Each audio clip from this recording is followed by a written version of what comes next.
When PNA Hawaii looked for someone worthy of the Pride Award, it didn't have to search far and wide. Immediate past President Erlinda Ferrer has been with PNA Hawaii from the start as a founding member. She worked deliriously and deliciously for every administration since then, until one day she was asked to be at the helm herself. And when it was her turn, she did not disappoint, and it's easy to see why.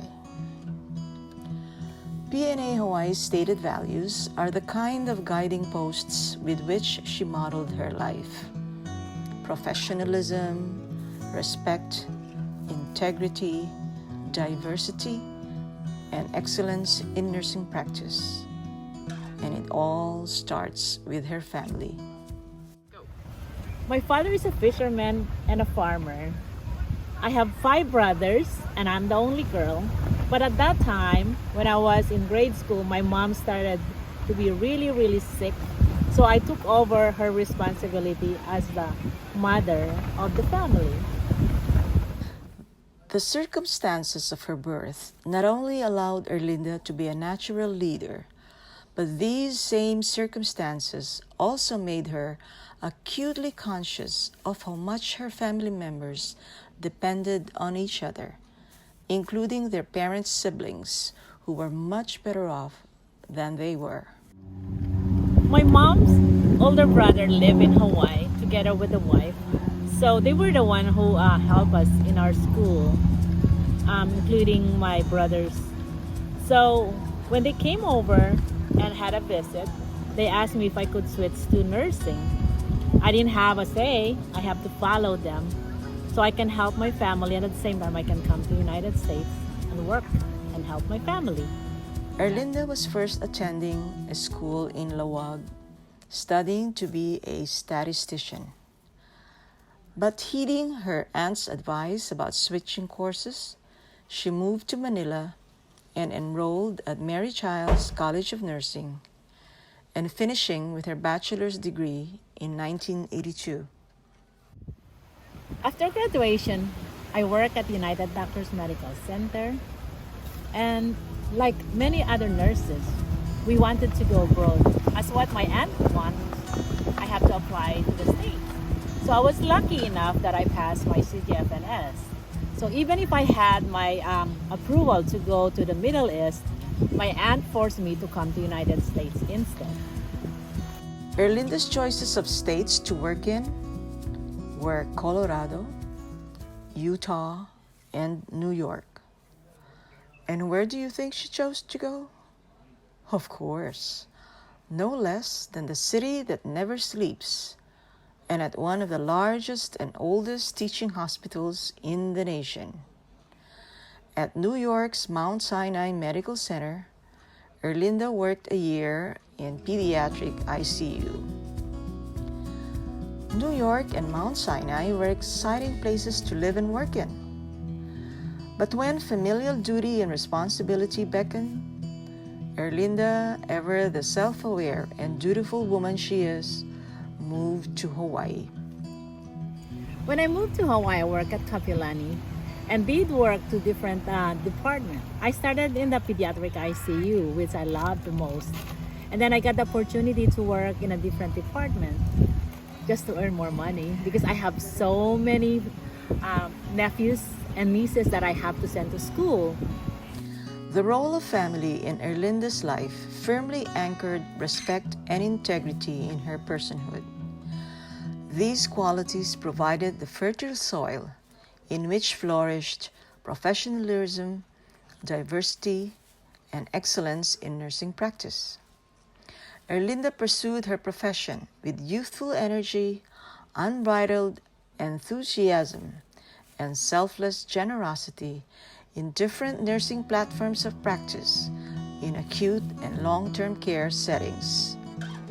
For a while, Kapilani provided the perfect work theater for Erlinda.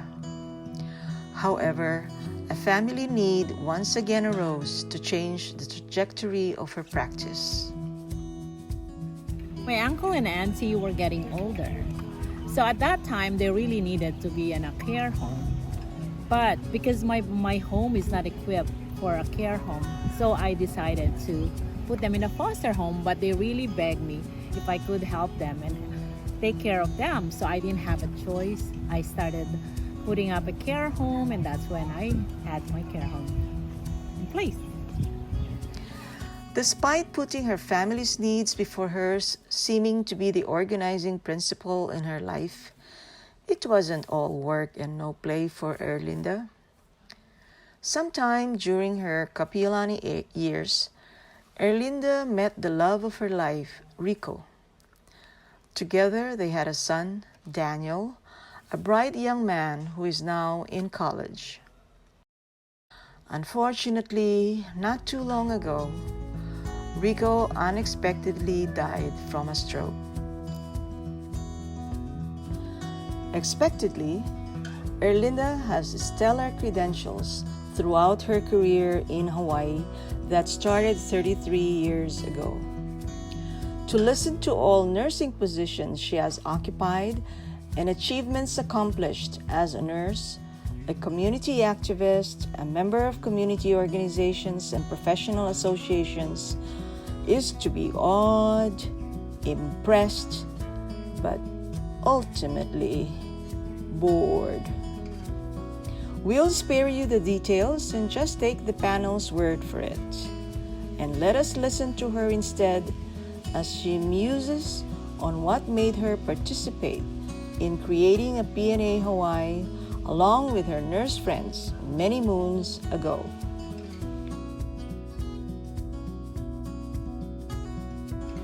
When we started PNA in 2000, I was so happy and so engaged that I would be able to give back to the community and to my fellow nurses.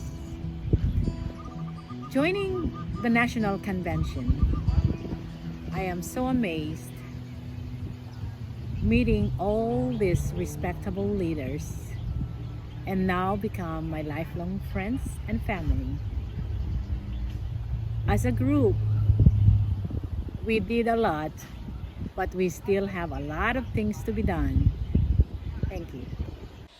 The Pride Award embodies the soul of PNA Hawaii, what every nurse of Filipino heritage should embrace and live out as a person, a citizen, a professional. The basic values of respect and integrity were developed in Erlinda early on in her childhood. But on her own, she nurtured professionalism, a high regard for diversity, and excellence in nursing practice during her many years working as a professional nurse. In her many years with PNA Hawaii, Erlinda helped achieve its goals every step of the way, particularly during her time as president. And knowing Erlinda, we know she will continue to remain engaged in every effort to better the lives of her fellow Phil-American nurses. Ladies and gentlemen, the Pride Awardee, Erlinda Takata Ferrer. No Kaoy.